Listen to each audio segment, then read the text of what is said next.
Hello students, let us start. So first question is to shake the dust of one's feet. अगर कोई व्यक्ति अपने palm को shake of करके जाता है, मतलब पाम की डस्ट को पटक के जाता है, शेक ऑफ झाड़ कर जाता है, इसका मतलब है कि वह किसी बात से डिसएग्री है और वह वो स्थान छोड़ के जा रहा है। ठीक है, तो दिए गए ऑप्शन में टू वॉश फीट पाम को धोना, टू वॉक फास्ट चलना, to leave a place in hurry in disagreeably, मतलब जब कोई व्यक्ति किसी से डिसएग्री हो और वह स्थान छोड़ के चला जाए, अपने पाम को पटक के चला जाए कि ये लो जी मैं तो जा रहा हूं, मैं आपसे डिसएग्री हूं, उस स्थिति को बोलते हैं shake the dust off one's feet. ठीक है, तो थर्ड अपना आंसर है सी था, बिल्कुल सही था।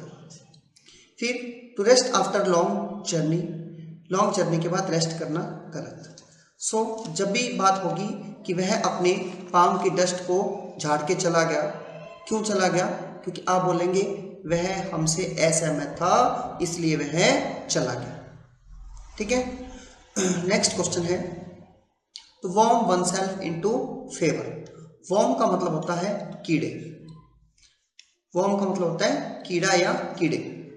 वन सेल्फ इनटू फेवर, किसी व्यक्ति को जब फेवर में लाना है, आप तो ऐसे माने कि worm one self into favour, किसी कीड़े जैसे व्यक्ति को अपनी फेवर में लाना है। ठीक है, तो हम क्या करेंगे? जो कीड़े जैसा व्यक्ति मतलब बेकार व्यक्ति को अपनी फेवर में लाना है तो उसकी हमें क्या करनी पड़ेगी? चापलूसी करनी पड़ेगी और डिसऑनेस्टली ही लाना पड़ेगा, क्योंकि वो कीड़े जैसा है, ऑनेस्टली तो आएगा नहीं। सो किसी की फेवर को जीतना कैसे? किसी को अपने पक्ष में करना या तो फ्लैटरी से या फिर डिसऑनेस्टी से, इसको बोलते हैं to worm one self into favour. कीड़े जैसे व्यक्ति को अपनी फेवर में लाने के लिए हमें उनकी चापलूसी करके उनको अपनी फेवर में लाना पड़ता है या डिसऑनेस्टली फेवर में लाना पड़ता है। तो ए ऑप्शन अपना आंसर है। बी था to win favour by bribery, घूस देकर, ये भी इसका एक प्रकार हो सकता है, बट ए ऑप्शन में जब डिसऑनेस्टी आ गया तो उसमें सारी ही डिसऑनेस्टी आ जाती है। To win favour slowly and gradually, to win favour fast, तो मेरा आंसर है फर्स्ट ऑप्शन। ठीक है, नेक्स्ट है अ बर्ड ऑफ पैसेज, एक ही रास्ते के पैसेज में रास्ता के जो बर्ड होते हैं वो वहां पर थोड़े समय के लिए रुकते हैं। मैं आपसे पूछूंगा बर्ड ऑफ पैसेज एक स्थान पर कितने समय के लिए रुकते हैं? आप बोलेंगे बहुत ही शॉर्ट टाइम के लिए। सो दिए गए ऑप्शन में अ फ्लाइंग बर्ड, उड़ता हुआ bird, an unreliable person, one who stage for a short time, see अपना आंसर है। फोर्थ था bad time. Bird of passage एक स्थान पर थोड़े समय के लिए ही रुकते हैं। थैंक्स टू का मतलब होता है बी ग्रेटफुल। अदर ऑप्शन है as result of ceremonial to wait for the benefactor, किसी के प्रति कृतज्ञ होना, ग्रेटफुल होना। नेक्स्ट है with a string, with a string, string का मतलब होता है पतली रस्सी। ठीक है, तो इसका मीनिंग होता है किसी को किसी कंडीशन के आधार पर, शर्त के आधार पर हेल्प देना। ठीक है, क्या रस्सी के साथ विद अ स्ट्रिंग, स्ट्रिंग के साथ, रस्सी के साथ मैं एक कंडीशन रखूंगा फिर आपको हेल्प दूंगा, मतलब कंडीशन के साथ किसी को हेल्प देना। फर्स्ट ऑप्शन है not to give aid, aid नहीं देना, टू गिव अनकंडीशनल एड, इसमें अनकंडीशनल गलत है। गिफ्ट और एड विद कंडीशन, ये अपना आंसर है। To accept add,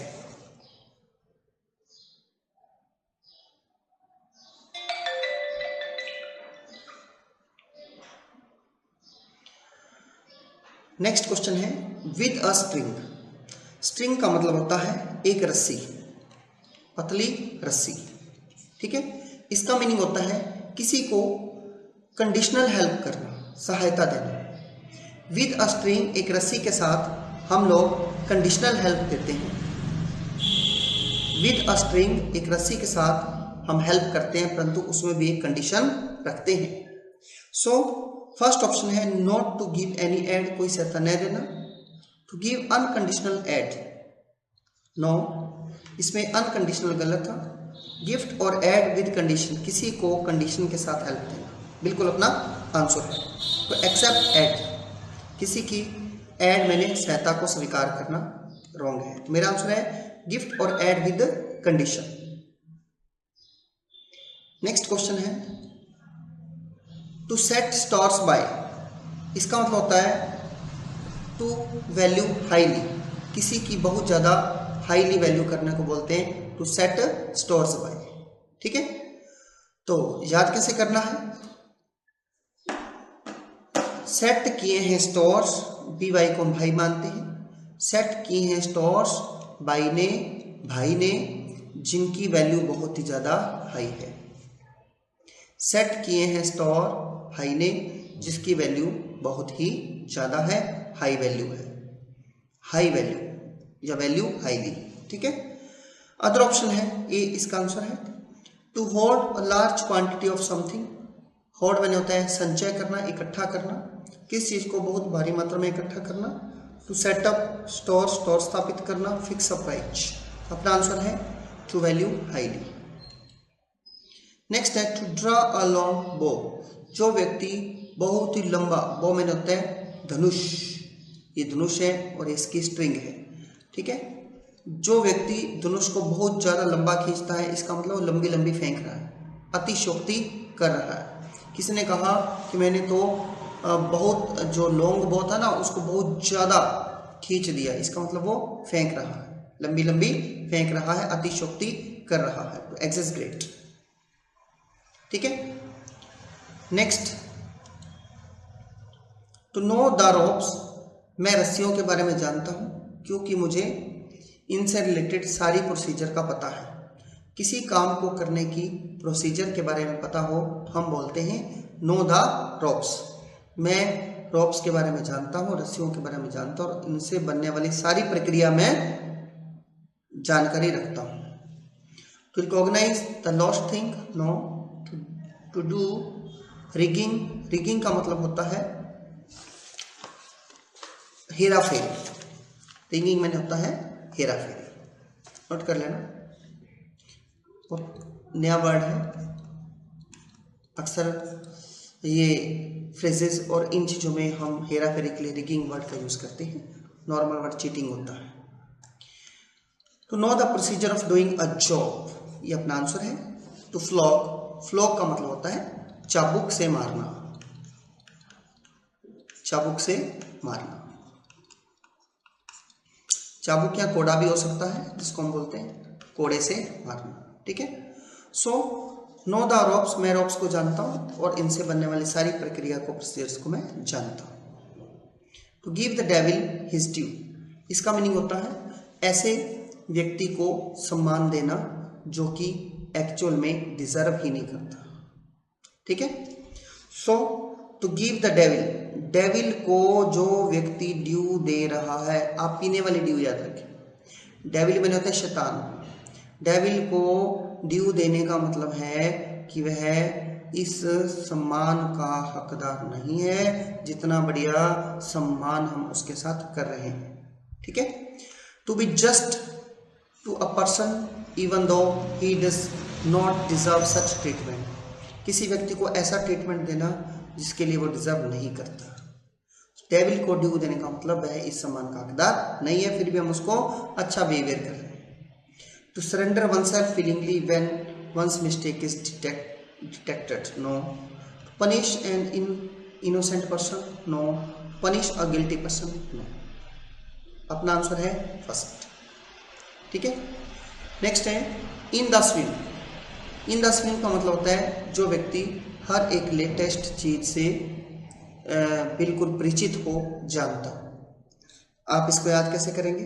in the swing मैं सारी करंट जीके से और करंट होने वाली घटनाओं से अपडेट रहता हूँ। इन द स्विम मतलब तैरते समय मैं सारी वर्तमान जीके जनरल नॉलेज और होने वाली घटनाओं से बिल्कुल अवगत रहता हूँ, जानता हूँ। फर्स्ट ऑप्शन है नोइंग लेटेस्ट करंट थिंग्स, जो अपना आंसर है। Cross a river by boat, no. Cross a river by swimming, no. To be in the river, अपना आंसर है स्विम करने में, इन द स्विमिंग में मैं सारा कुछ करंट, जीके करंट नॉलेज से अवगत रहता हूँ। टू नकल अंज, देखिए नकल अंज, नकल किसको बोलते हैं? ये जो अपनी फिंगर्स के जोड़ हैं, इनको, इनके ये जो जोड़ है, ठीक है, इनको बोलते हैं नकल। अच्छा, इसको जब अपने ऐसे दबाते हैं ना, दबाना, इसको भी बोलते हैं, ठीक है। यहाँ पर अगर बात करें तो हम इसको नकल प्रोनाउंसिएशन के रूप में बात करते हैं तो नकल के रूप में कर सकते हैं। नकल अंडर, नकल अंदर करके हमने पेपर को सबमिट करा दिया, सबमिट कराना, नकल अंदर करके हमने उसको जमा करवा दिया, सबमिट करवा दिया, ठीक है। नकल अंडर करके हमने उसको जमा करवा दिया, submit. To be in a crisis, संकट में होना। To take rest, no. To go to bed, अपना आंसर है to submit. To have dig at का मतलब होता है किसी की खूब निंदा करना को बोलते हैं to at, to have dig at, to have dig at, note कर लेना। To criticise someone, A option अपना आंसर है। डिग मैंने होता है खोदना,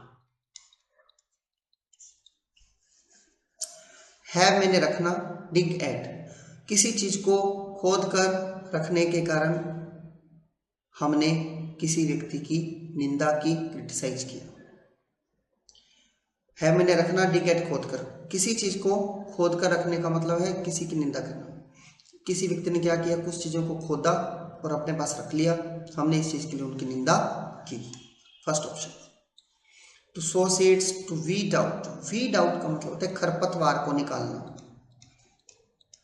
खरपतवार को निकालना, ठीक है। टू प्रेज समवन, मेरा आंसर है to criticise someone. All the go, सारा कुछ चलता है, आगे लिख लें फैशन में, फैशन में, इन फैशन, ये अपना आंसर है। जब कोई चीज फैशन में चल रही हो हम बोलते हैं all the go in fashion. Fair मैंने होता उचित, स्मूथ, टोटल, एब्सेंस, अपना आंसर है in fashion, all the go in fashion. 3 hours का मतलब होता है रीडिंग, राइटिंग एंड रिथमेटिक, पढ़ना, लिखना, और रिथमेटिक का मतलब होता है गणना करना, गणना करना। अदर ऑप्शन थे radiogram, radiograph, radio telescope, no. Rebel, rebel का मतलब होता है भीड़, क्राउड। रैटल का मतलब होता है झूला, और रेस्ट का मतलब होता है किसी को चिढ़ाना, tease someone, tease someone, playfully, मजाक में किसी को चिढ़ाना, ठीक है। रेल, रडार, राफ्ट, रडार आप जानते हो, जब हेलीकॉप्टर या हवाई जहाज चलते हैं, एरोप्लेन चलते हैं, तो रडार की हेल्प से ही उनकी दिशाएं वगैरह तय होती हैं। राफ्टिंग करते हैं, मतलब हम जल में जब बेड़ा चलाते हैं उसको बोलते हैं राफ्टिंग। रीडिंग, राइटिंग और रिथमेटिक को बोलते हैं 3 आवर्स। वाइल्ड गूज चेज, देखिए वाइल्ड गूज को चेज करना एक बहुत ही यूजलेस काम है और फुलिश सा काम है, इसलिए हमें वाइल्ड गूज को चेज नहीं करना चाहिए। फुलिश एंड यूजलेस इंटरप्राइजेस को बोलते हैं। अदर है टू हंट, शिकार करना, वायलेंट चेज करना, स्पीक हार्शली, इसके आंसर नहीं है। To rest on one's laurel, बहुत ही शानदार मीनिंग है।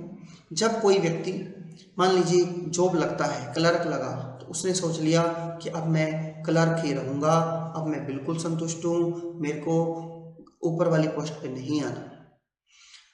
कोई व्यक्ति थोड़ा सा ही सफलता पाकर जब संतुष्ट हो जाता है और सोचता है अब मेरे को और तरक्की नहीं करनी, बस यहीं पे रहना, उसको बोलते हैं रेस्ट वन वंस लॉरेल। जब कोई व्यक्ति अपने लॉरेल एक पौधे का नाम है, लोरेल के पौधे पर रेस्ट करने लग जाए, इसका मतलब वो और तरक्की करना नहीं चाहता, ऐसे लिख देना। व्यक्ति अपनी लोरेल के पौधे पर रेस्ट करना लग जाए, तो ये ऑप्शन है cease to strive for further glory. Strive मैंने सीज मैंने रोकना, स्ट्राइव फलना फूलना, फर्दर ग्लोरी के लिए कोई अपने आप को रोक लेता है, ठीक है।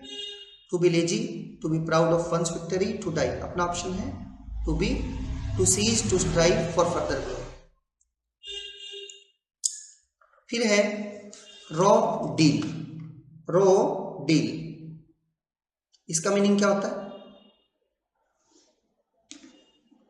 किसी के साथ जब हम उचित व्यवहार नहीं करते तो हम बोलते हैं ये तो रॉ डील है। कच्ची डील, कच्ची डील करने वाले दूसरों के साथ अनजस्ट ट्रीटमेंट करते हैं। कच्ची डील करने वाले दूसरों के साथ अनजस्ट ट्रीटमेंट करते हैं। Unripe fruit, early stage of business, contract not yet finally decided, तो अपना आंसर है अनजस्ट ट्रीटमेंट। फॉरलॉर्न होप का मतलब होता है, पहला मीनिंग इसका होता है एक ऐसा प्लान जिसके सफल होने के बहुत कम चांस होते हैं, जैसा कि ए में लिखा है। और इसका एक और मीनिंग होता है, दूसरा मीनिंग होता है कि अगर दल, जब कोई युद्ध होता है तो युद्ध में पहले क्या होता था, लोग आमने सामने होकर युद्ध करते थे, राजा महाराजा अपने सैनिकों को भेज देते थे। जो सबसे आगे वाला जो अगर दल होता था सेना का, जंबाज दल, उसको बोलते थे अ फॉरलॉर्न होप। सो फॉरलॉर्न मैंने अकेली होप किसे है? उस प्लान से जिसके सफल होने के बहुत कम चांस है। Hope about unforeseenable future, hope of single person, hope of silly person, no. Printer's devil का मतलब होता है कि ऐसा लड़का जिसे हमने अपने काम पे रखा है। प्रिंटर का मतलब है प्रिंटिंग मशीन में हम जो लड़के को रखते हैं उसका नाम डेविल है। वो हमारे छोटे मोटे काम करता है, जैसे हमने उसको कहा कि इसमें इंक भर दीजिए, वो भर देता है। हमने कहा कि कुछ नोट्स बनाएं, वो बना देता है। कहने का मतलब पहले क्या होता था, प्रिंटिंग मशीन में ऐसे लड़के रखे जाते थे जो कि हेल्पर के रूप में होते थे। वर्तमान में प्रिंटर्स डेविल क्लर्क को बोला जाता है, ठीक है। सो प्रिंटर का जो डेविल है कौन है?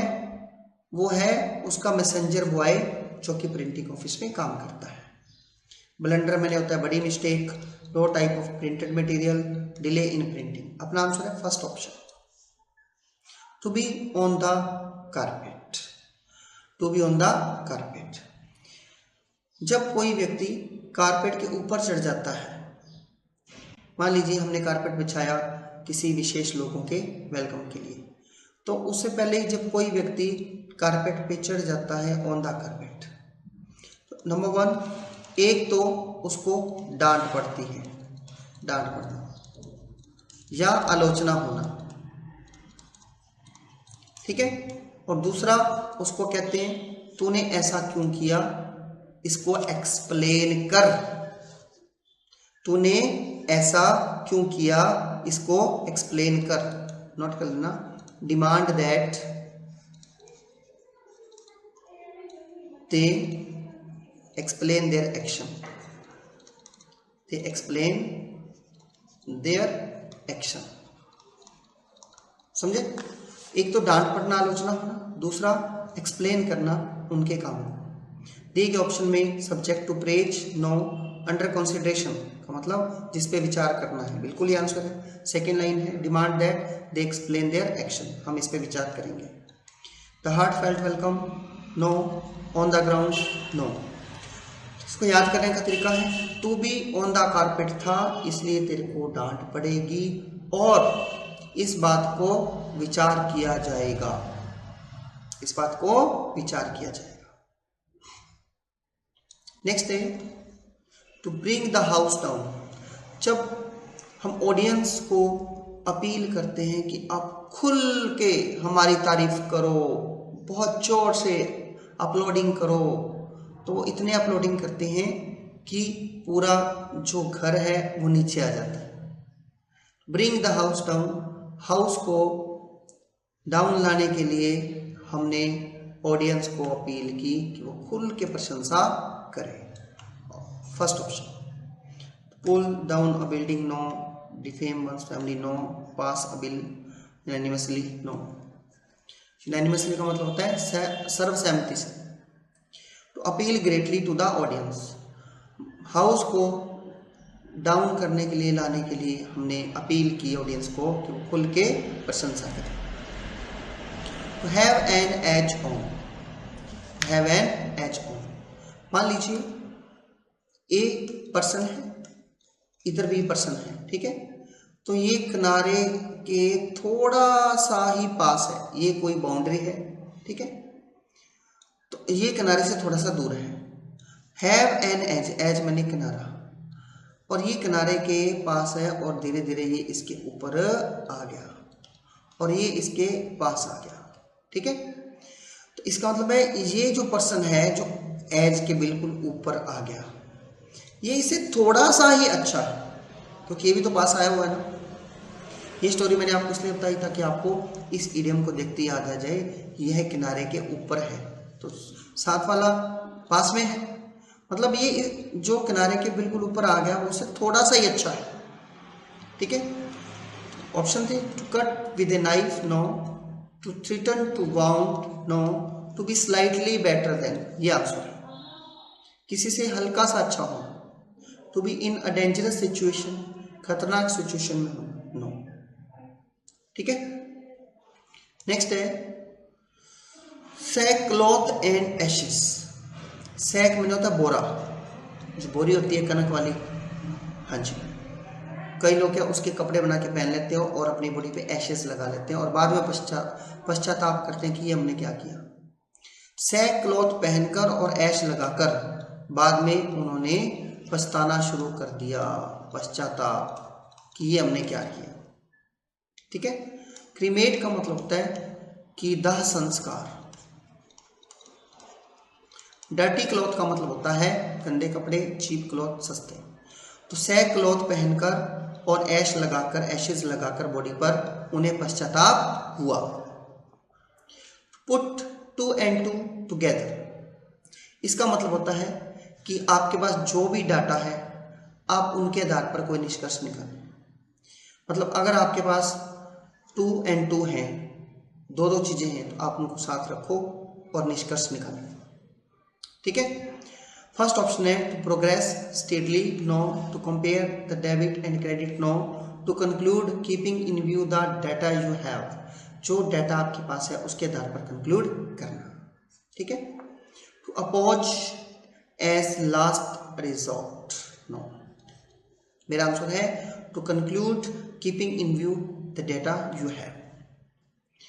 टू वेदर द स्टॉर्म का मतलब होता है एक ऐसी डिफिकल्ट सिचुएशन के साथ डील करना या उसको सहन करना जिसमें आपका नुकसान भी बहुत कम हो और आप उसको सर्वाइव भी करके, ठीक है। क्या वेदर कैसा था, स्टॉर्म का था, परंतु हमने उसे बड़ा डिफिकल्टी से डील किया और हमें भी ज़्यादा नुकसान नहीं हुआ। ऐसे लिख लेना, वेदर स्टॉर्म का था परंतु हमने बड़ा ही उसे फेस किया, सहन किया, वो भी बहुत ज़्यादा हमारा कम नुकसान झेल कर। To deal with a difficulty without being too much harm, ज़्यादा नुकसान के बगैर बड़ी डिफिकल्टी को झेलना, ठीक है। कई बार ऐसा होता है हम बोलते हैं कि दुकान में आग लगी, चलो फिर भी आपने सहन कर लिया, फिर भी बड़ी आपका नुकसान नहीं हुआ, आप आग पे काबू हमने जल्दी कर लिया। टू वेदर द स्टॉर्म ऐसे सिचुएशन के लिए यूज करते हैं। तो ग्रीस द पाम का मतलब होता है जब हम किसी के पाम को, हथेली को ग्रीस लगाते हैं तो उसको घूस देते हैं, ब्राइब देते हैं, ठीक है। तो लुब्रिकेट का मतलब होता है उसको नाजुक बनाना या फिर चिकना करना, चिकनाई के लिए lubricate. Cut down a tree, fly in the sky, किसी को घूस देना। Lump in the throat, lump मैंने होता है गांठ या सूजन, जब किसी के गले में सूजन होती है तो इसका मतलब है कि वो इतना ज़्यादा इमोशनल हो गया कि अब उसे बोला भी नहीं जा रहा खुशी में, तो उस स्थिति में बोलते हैं कि ये तो लंप इन द थ्रोट हो गया। मान लो कोई व्यक्ति बहुत ज़्यादा खुश है, बहुत ज़्यादा खुश है, इतना इमोशनल हो गया कि उसके गले से कोई शब्द ही नहीं निकल रहे, तो हम बोलते हैं लम्प इन द थ्रोट, कि उसके गले में तो सोजन आ गई, खुशी के मारे हाईली इमोशन से, क्योंकि अब उसके गले से कुछ नहीं निकल रहा। टू बी हॉर्श का मतलब कर्कश, हाईली इमोशनल स्टेट इसका आंसर है। फूड और फ्लो टाइप, विंड पाइप, ठीक है। फाइट शाई ऑफ, जो व्यक्ति लड़ने से कतराता है, इसका मतलब है सबसे दूर रहना चाहता है। टू कीप अलूफ फ्रॉम का मतलब दूसरों से दूर रहना। जो फाइट करने से शाई करता है, इसका मतलब दूसरों से दूर रहना चाहता है। Fight social level, to be bold, to fight and win. Hobson's choice, अगर कोई आपको बोले कि आपके पास तो हैब्सन्स चॉइस है, तो इसका मतलब आपके पास कोई चॉइस नहीं, बस एक ही ऑप्शन है, वो आपको लेना पड़ेगा। लॉयन शेयर का मतलब होता है बहुत बड़ा हिस्सा, no. Best choice, option of taking the one offered और नथिंग, यस, ये अपना आंसर है। फिर एक ही आपके पास ऑप्शन है, इसके अलावा कुछ भी नहीं है, उसको बोलते हैं ऑप्शंस चॉइस, ठीक है। तो हिट इट ऑफ का मतलब होता है दूसरों के साथ बहुत ही फ्रेंडली बिहेव करना। हिट इसको ऑफ कर देगी, क्योंकि हिट का इसके साथ बहुत ही फ्रेंडली बिहेवियर है। जैसे अपने जो मच्छर मारने के लिए हिट लेकर आते हैं, है ना, तो हम कहते हैं हिट इसको ऑफ कर देगी, क्योंकि हिट का इसके साथ बहुत ही फ्रेंडली बिहेवियर है। हिट इसको ऑफ भी कर सकती है, ऑन भी कर सकती है, क्योंकि इसका इसके साथ फ्रेंडली बिहेवियर है। To quarrel, no. To be hostile, no. To be congenial, congenial का मतलब होता है friendly. To threaten, no. To white wash, जब हम वाइट वॉश करते हैं तो इसका मतलब है पुरानी जो चीज़ है उसको छिपा देते हैं, है ना। इसका यूज हम करते हैं किसी की डैमेज्ड रेपुटेशन को पुनः प्राप्त करने के लिए वाइट वॉश किया जाता है, ठीक है। To clean up pace, to work hard, no. To retrieve damaged reputation, किसी की खत्म हुई रेपुटेशन को पुनः प्राप्त करने के लिए हम वाइट वॉश इडियम का यूज करते हैं। To use cosmetic, within an ace of, ace का मतलब होता है इक्का। कुछ लोग ताश खेलते होंगे, है ना, इक्का मैंने एक, ओके, वेरी क्लोज। जो एस के अंदर अंदर रहता है, इसका मतलब वो मेरा बहुत ही क्लोज है। जैसे मैंने लिखा with in the ace of winning, इसका मतलब था मैं जीतने के बहुत ज्यादा क्लोज था। I was within the ace of winning, मैं जीतने के बहुत ज्यादा क्लोज था, ठीक है। Within one's means, no. Within a narrow circle, near centre. To keep an open mind का मतलब होता है कि आपके सामने एक मुद्दा है, ठीक है, उस मुद्दे के स्पोर्ट में कोई भी एविडेंस नहीं है, सबूत नहीं है, और जब तक सबूत नहीं आता आप तब तक डिसीजन नहीं लेंगे। हम बोलेंगे कि you have kept N open mind on this issue, आपने इस मुद्दे पर अपना ओपन माइंड रखा, मतलब बिना सबूत के आपने कोई निर्णय नहीं लिया। तो remember, forget to come to no decision on a subject of discussion, जब कोई डिस्कशन हो उस पर आपने कोई भी डिसीजन नहीं लिया, ठीक है। टू बी क्लियर हेडेड, मेरा आंसर है to come to no decision on a subject of discussion. Open question वो होता है जिसका कोई एक फिक्स आंसर न हो, जैसे पहले मुर्गी आई या अंडा, इसका कोई आंसर नहीं है। Question put to all, question without any generally agreed answer, ठीक है। Permanent problem, clearly written expression, expressed question. तो ऐसे क्वेश्चन ओपन क्वेश्चन होते हैं जिसपे कोई फिक्स आंसर नहीं होता। ऑन वंस मेटल, मेटल मैंने होता है साहस, मेटल मैंने होता है साहस, किसी चीज के ऊपर बहुत ज्यादा साहस, गट्स होना, साहस होना, करेज होना। तो इसको याद कैसे करना है, इसका मीनिंग जो होता है वो तो एक तो होता है जागृत करना, किसी को जगाना। इसका दूसरा मीनिंग होता है उत्तेजित या गुस्से होना या क्रोध होना, क्रोधित करना। ठीक है। ऑन वंस मेटल, जो व्यक्ति अपने मेटल, आप इसका दूसरा मेटल भी याद रख सकते हैं, धातु वाला। जो व्यक्ति अपने मेटल को अपने पास रखता है वो क्या करता है, दूसरों को भी अपना बेस्ट करने के लिए जगाता है। जो व्यक्ति अपना मेटल अपने पास रखता है और वह दूसरों को भी अपना बेस्ट करने के लिए जगाता है और दूसरों को क्रोधित भी करता है। ठीक है, ऐसे आप इसको याद रखेंगे। तो आंसर है rouse to do one's best, अपना बेस्ट करने के लिए जगाना, बिल्कुल सही है। राउज मैंने जगाना। Put on a overcoat, overcoat पहनना, no. To safeguard against attack, no. To use one's on money properly, no.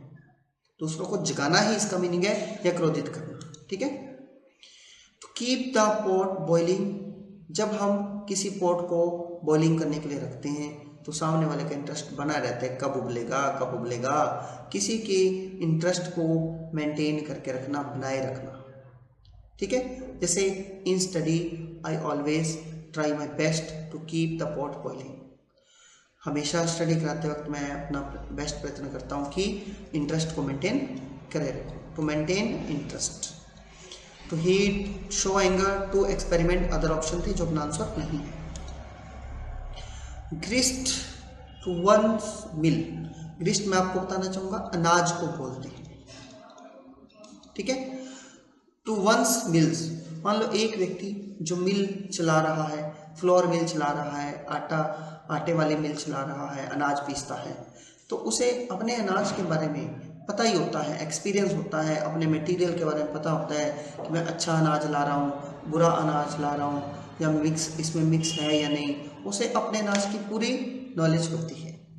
ग्रिस्ट मैंने अनाज, टू वंस मिल, किसी व्यक्ति के जो मिल का अनाज होता है उसे, उसके लिए जो यूजफुल एक्सपीरियंस होता ही है अपने मटेरियल का। ठीक है, यूजफुल एक्सपीरियंस या नॉलेज होता ही है। तो ग्रेन, टू बी ग्राउंड, अनाज को ग्राइंड, ग्राउंड, ग्राउंड, पीसा जाना, no. Useful experience, material, knowledge for one's purpose, किसी उद्देश्य के लिए यूजफुल एक्सपीरियंस होना मटेरियल के बारे में और अच्छी नॉलेज होना। ठीक है, ये अपना आंसर है। जब अनाज को ग्रीस टू वंस मिल, हम अपनी मिल के अनाज को रखते हैं तो हमें उसकी अच्छी नॉलेज होती है। इनकम फ्रॉम विल, वा one's machine, no. Kangaroo's court जो होता है, a group of kangaroos, the young kangaroo, unofficial court, unofficial estimate. जो कंगारू का कोट होता है उसको हम मान्यता नहीं देते, हम बोलते हैं तो एक अनऑफिशियल कोट है। कैसा? अनऑफिशियल कोट है। कंगारू का कोट, कंगारूस का कोट अनऑफिशियल कोट होता है। फिर है वूल गैदरिंग, वूल को इकट्ठा करने का काम। मैं आपसे पूछूंगा कौन करते हैं, आप बोलेंगे टू बी एब्सेंट माइंडेड, जिनका दिमाग खाली होता है। एब्सेंट माइंडेड लोग वूल गैदरिंग का काम करते हैं और कोई नहीं करता, चालाक लोग नहीं करते। सी इसका आंसर है। फर्स्ट ऑप्शन है टू बिकम अ शेपर्ड, गडरिया बनना। टू शेयर शिप मैंने होता है शिप के बाल उतारना। To live in the countryside, गांव में रहना। तो वूल के गैदर करने का काम कौन करता है? जो एब्सेंट माइंडेड है। बिटवीन स्किला एंड चैरिबिडिस, ये भी एक खतरा है, ये भी एक खतरा है। मतलब स्किला नाम की लड़की भी खतरा है और चैरिबिड्स भी खतरा है। तो मैं तो स्किला और चैरिबिड्स के बीच में हूँ। इसका मतलब दो हिल्स के बीच में, नो। रिवर के बीच में, नो। दो एनिमीज के बीच में या दो खतरों के बीच में, बिटवीन टू डेंजर्स। इसको बोलते हैं एक तरफ खाई और एक तरफ कुआं। Between Scylla and Charybdis. ठीक है।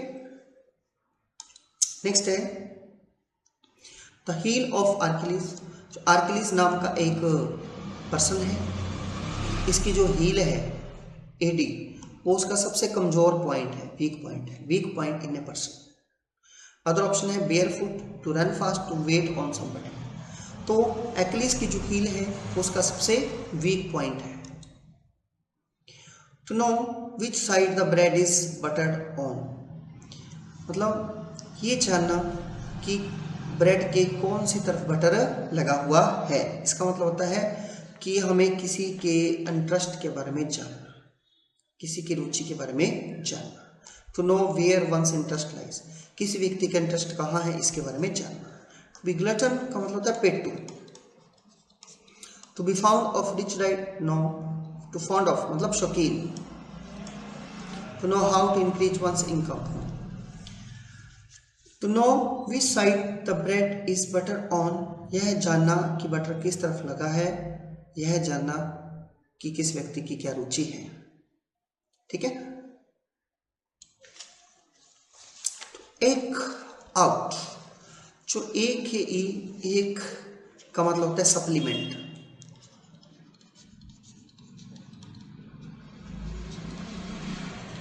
किस चीज की कमी को पूर्ति करने वाला। ठीक है। तो एक आउट, एक साथ आउट, चाहे एक है चाहे एक आउट है, इस दोनों का मतलब भी क्या होता है सप्लीमेंट। एक आउट आंसर है सप्लीमेंट ने हमारी आवश्यकता की पूर्ति कर दी सप्लीमेंट मटेरियल देकर। एक जो आउट है ना, एक जो आउट है मतलब एक व्यक्ति जो आउट खड़ा है उसने हमारी आवश्यकता की पूर्ति कर दी सप्लीमेंट मटेरियल देकर। ठीक है। सब्सट्रैक्ट कम करना।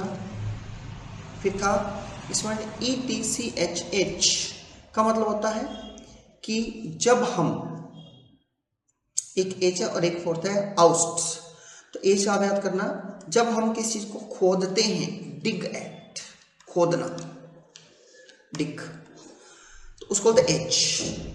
और आउस्ट का मतलब किसी को जॉब से बाहर निकालना, किसी को जॉब से बाहर निकालना। To be in the doldrum का मतलब होता है जब कोई व्यक्ति डोल्ड्रम की स्थिति में हो, इसका मतलब है बहुत ज्यादा लो स्पिरिट में है, उदासीन है, डल है, फिक्का है। डोल्ड्रम का मतलब होता है डल, फिक्का, उदासीन, लो स्पिरिट वाला। ठीक है। इन द डोल्ड्रम, डोल दी ड्रम की रम, इसलिए हम बहुत ज्यादा लो स्पिरिट में हैं, उदास हैं। डोल दी ड्रम की रम। Within doors praise loudly, to be in crisis, ये अपने आंसर नहीं है। स्पिक एंड स्पैन, इस पिक में जो पेन दिखाई दे रहा है वो कैसा है, नीट एंड क्लीन, बहुत ही साफ सुथरी चीज को बोलते हैं स्पिक एंड स्पैन, चीजें नीट एंड क्लीन होती हैं। लीन एंड थिन, पतला लंबा, honest and true, hello and hearty, पूर्णतः स्वस्थ। नो।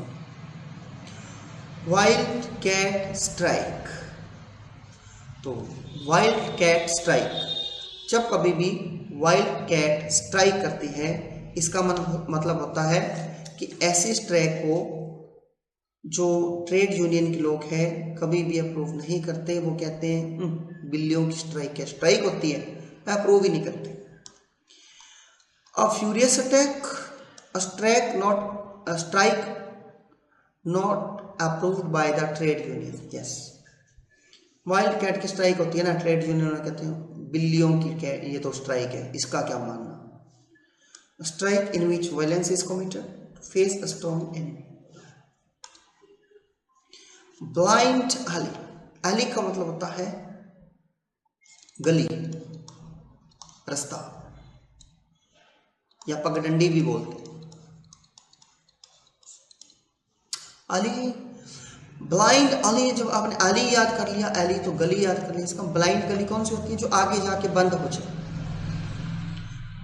मान लो आप किसी रास्ते पर निकले, ये आगे जाके बंद हो गया, ये ब्लाइंड एली है। ठीक है। तो इस चीज का कोई भी हमें फायदा आगे जाने का नहीं हुआ। तो blindness due to old age, no. Dark room, no. Unprofitable action, a dead end without progress, ऐसा काम जिसमें प्रोग्रेस न हो उसके लिए यूज करते हैं। मान लीजिए किसी व्यक्ति ने कैसेट का काम खोल लिया, ऑडियो कैसेट का, हमने कहा ये तो एक ब्लाइंड एली है, इसका तो बेनिफिट होता ही नहीं। Continue to make efforts in spite of confusion. Tied to the apron string of, जो व्यक्ति एप्रॉन, जब खाना बनाते समय एक एप्रॉन पहना जाता है बॉडी पे, ताकि एप्रॉन, ताकि वो कपड़े गंदे होने से बचा ले। जो एप्रॉन की स्ट्रिंग होती है, ठीक है, tie to the apron string का मतलब होता है अपने घर में खाना कौन बनाता है। अगर हम बात करें बड़ों में तो माता जी बनाते होंगे, दादी जी बनाते होंगे, और अगर बात करें तो या तो सिस्टर या वाइफ, है ना। तो एप्रॉन की स्ट्रिंग जो बांध के रखता है, इसका मतलब है कि हम उस पर डिपेंडेंट हैं, टू बी डिपेंडेंट हो। जो एप्रॉन की स्ट्रिंग से बंधा हुआ है, इसका मतलब वो तो बेचारा उस स्ट्रिंग पे डिपेंडेंट है। Particularly controlled by women, mother और वाइफ के लिए ये यूज करते हैं। कई बार कुछ लोग मदर और वाइफ के अंदर बहुत ज़्यादा कंट्रोल्ड होते हैं, पूर्णतः उन पर डिपेंड होते हैं, ऐसे लोगों के लिए बोला जाता है he is tied to the apron string of, ठीक है, to be dependent of. Next है, ब्राउन स्टडी करने वाले लोग बहुत ज़्यादा डीप इन थॉट होते हैं, डीप इन थॉट होते हैं, उनको बोलते हैं ब्राउन स्टडी। ब्राउन स्टडी करने वाले लोग डीप इन थॉट होते हैं। अदर ऑप्शन है to study sincerely, to study uselessly, practically advantage, deep in thought.